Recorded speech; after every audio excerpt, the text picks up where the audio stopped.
जय सिया राम। आप सुन रहे हैं कैपिटल रेडियो अयोध्या। मैं हूं भावना राय और मैं हूं वात्सल्य राय। सभी सुनने वालों को जय सिया राम। कैपिटल रेडियो अयोध्या में आप लगातार सुन रहे हैं रामायण की कहानियां।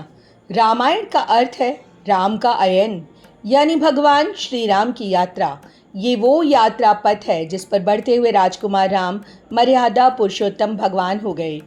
पिछले एपिसोड में हमने आपको कथा सुनाई कि लक्ष्मण जी ने निषाद राज को भगवान राम की महिमा बताई। अगर आपने वो एपिसोड नहीं सुना है तो हमारे YouTube चैनल और Facebook पेज पर जाकर सुन सकते हैं। उसका लिंक हम डिस्क्रिप्शन बॉक्स में साझा कर रहे हैं। और अब आगे की कथा। भगवान राम ने सुमंत जी को अयोध्या भेजा और सीता जी और लक्ष्मण जी के साथ गंगा के किनारे आए। गोस्वामी तुलसीदास जी महाराज कहते हैं, मांगी नाव न केवट आना, कहई तुम्हारे मरमु में जाना, चरण कमल रज कहु सब कहही, मानुष करन मूरी कछु अहही। भगवान राम को गंगा के पार जाना था। उन्होंने केवट से कहा कि वो नाव लेकर आए। केवट ने विनम्रता से कहा, हे प्रभु, मैं आपका मर्म यानी भेद जान ही गया हूँ। सब लोग कहते हैं कि आपके चरणों की धूल कोई ऐसी जड़ी है जो मनुष्य बना देती है। छुअत से ला भई नारी सुहाई। हे प्रभु, मैं जानता हूँ आपके पैर को छूते ही पत्थर की शिला सुंदर स्त्री बन गई। भगवान, काठ तो पत्थर से कठोर नहीं होता है। मेरी नाव भी मुनि की स्त्री बन गई तो प्रभु मेरी कमाई का साधन ही छिन जाएगा। हे प्रभु, मैं इसी नाव के सहारे तो अपने परिवार का पालन करता हूँ। मुझे कुछ और नहीं आता है। मैं कमाई के लिए कुछ और नहीं कर सकता हूँ। जऊँ प्रभु पार अवसिगा चहहूँ, मोहि पद पदम पखारन कहूँ। हे प्रभु, अगर आप मेरी नाव से उस पार जाना ही चाहते हैं तो पहले मुझे आज्ञा दीजिए कि मैं आपके चरण कमल पखार लूँ। पद कमल धोई चढ़ाई, नाव नाथ उतराई चहूँ। भगवान, इस नाव पर तो आप तभी चढ़ पाएंगे जब मैं आपके पैर पखार लूँ, उन्हें अच्छी तरह धो लूँ। हे प्रभु, मुझे आप उस पार ले जाने के लिए कुछ मत दीजिएगा। मुझे उतराई के बदले कुछ भी नहीं चाहिए। प्रभु, मैं सच कह रहा हूँ, मुझे आपकी दुहाई और राजा दशरथ जी की सौगंध है। बरुतीर मारहूँ लखन पे, जब लगिन पाए पखारी हूँ, तब लगिन तुलसीदास नाथ कृपाल पार उतारहूँ।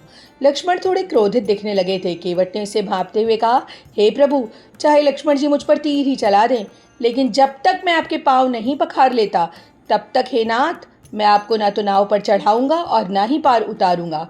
सुनि केवट के बैन प्रेम लपटे अटपटे, बिहसे करुणा ऐन चितई जानकी लखन तन।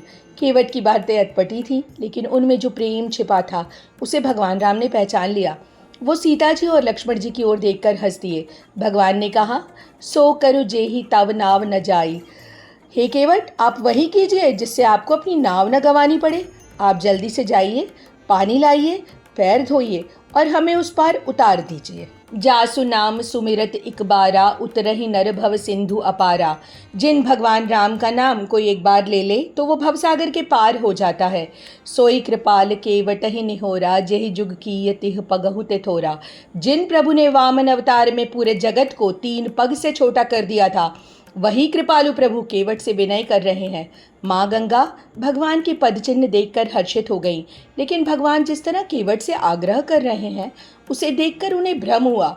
लेकिन वो फिर समझ ही गईं कि प्रभु तो नरलीला कर रहे हैं। इस बीच भगवान राम की आज्ञा पाकर केवल कठौत में पानी भरकर ले आया। वो पूरे उत्साह के साथ भगवान के चरण धोने लगा। चरण धोते समय भगवान के चरणों में उसकी प्रीति साफ दिख रही थी। देवताओं को लगा कि इसके समान पुण्य और क्या ही होगा। वो फूल बरसाने लगे। पद पखारी जलपान करी, आप सहित परिवारु, पितर पारु करी प्रभु हिम, पुनि मुदित गयो लहि पार। भगवान के चरण पखार कर केवट ने चरणामृत पान किया। पूरे परिवार को भी चरणामृत दिया। अपने पितरों को भवसागर पार करा के केवट भगवान को गंगा जी के पार ले गए। भगवान राम, सीता जी और लक्ष्मण जी गंगा जी के किनारे उतरे। केवट उतरी दंडवत कीना, प्रभु ही सकुच एहि नहीं कछु दीना। केवट ने भगवान को दंडवत प्रणाम किया। इस समय भगवान को संकोच होने लगा। भले ही केवट वचन दे चुके थे कि हे प्रभु, मैं आपसे उतराई नहीं लूँगा, लेकिन भगवान को लगा इन्हें कुछ तो देना चाहिए। पियहिए के सिय जान निहारी मनि मुदरी मन मुदित उतारी कहे कृपाल लेहि उतराई केवट चरण गहे अकुलाई। सीता जी ने भगवान राम के मन की बात को पढ़ लिया और प्रसन्न मन से अपनी अंगूठी उतारी और भगवान को दे दी। भगवान राम ने वो अंगूठी केवट को देते हुए कहा, मित्र ये लो हमें इस पार लाने की भेंट। केवट ये सुनते ही व्याकुल हो गए। उन्होंने प्रेम से भगवान के चरण पकड़ लिए। नाथ आज मैं काह न पावा मिटे दोष दुख दारिद दावा।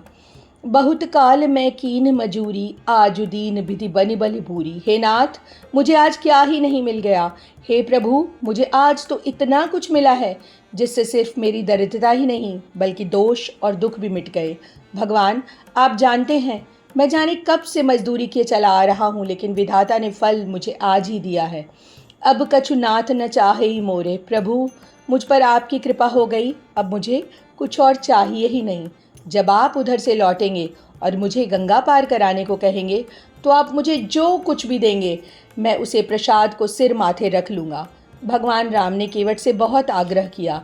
सीता जी और लक्ष्मण जी ने भी उनसे बहुत समझाया, लेकिन केवट कुछ भी लेने को तैयार नहीं हुए। भगवान राम ने उन्हें निर्मल भक्ति आशीर्वाद देकर विदा किया। भगवान राम ने भगवान शिव की पूजा की।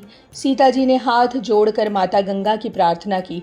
उन्होंने प्रार्थना की, मातु मनोरथ पूरबि मोरे। हे माँ गंगा मेरा मनोरथ पूरा कीजिएगा जिससे मैं अपने पति भगवान राम और लक्ष्मण जी के साथ कुशलतापूर्वक लौट कर आऊँ और आपकी पूजा करूँ। सीता जी की प्रार्थना सुनकर गंगा जी के निर्मल जल से आवाज आई, सुनु रघुबीर प्रिया बैदेही तब प्रभाव जग विदित न केही। श्री राम जी की प्रियतमा जानकी जी आपके प्रभाव को कौन नहीं जानता। आपकी कृपा दृष्टि से कोई भी लोकपाल हो जाता है। सारी सिद्धियां आपकी सेवा करती हैं। आप मुझसे प्रार्थना कर रही हैं, ये तो आपका बड़प्पन है। तदपि देवी मैं देवी असीसा सफल हो निहित निज बागी सा। फिर भी मैं अपनी वाणी को सफल करने के लिए आपको आशीर्वाद अवश्य दूंगी। प्राणनाथ देवर सहित कुशल कौशला आई पूजहि सब मन कामना सुजस रहे जग छाई। सीता जी मेरा आशीर्वाद है आप अपने पति और देवर के साथ कुशलता से अयोध्या लौटेंगी और आपकी समस्त मनोकामनाएं पूरी होंगी और आपका यश पूरे जग में छा जाएगा। माँ गंगा के ये वचन सुनकर और उन्हें अनुकूल देखकर सीता जी बहुत ही प्रसन्न हुई। आगे बढ़ने से पहले भगवान राम ने निषाद राज से कहा, हे मित्र अब आप भी घर लौट जाइए। ये सुनते ही निषाद राज का गला सूखने लगा और हृदय जलने लगा। उन्होंने हाथ जोड़कर प्रार्थना की, हे प्रभु मुझे कुछ दिन अपने साथ रहने दीजिए। मैं आपको आगे का रास्ता दिखाकर और कुछ दिन आपके चरणों की सेवा करके लौट आऊँगा। मैं आपके लिए एक पर्णकुटी भी बना दूंगा। उसके बाद आप जैसी आज्ञा देंगे मैं वही करूँगा। निषाद राज का स्नेह देखकर भगवान ने उन्हें अपने साथ आने दिया। इस एपिसोड में इतना ही। अगले अंक में हम आपको सुनाएंगे आगे की कथा। कार्यक्रम को पसंद करने और शेयर करने के लिए हम आप सभी सुनने वालों के बहुत आभारी हैं।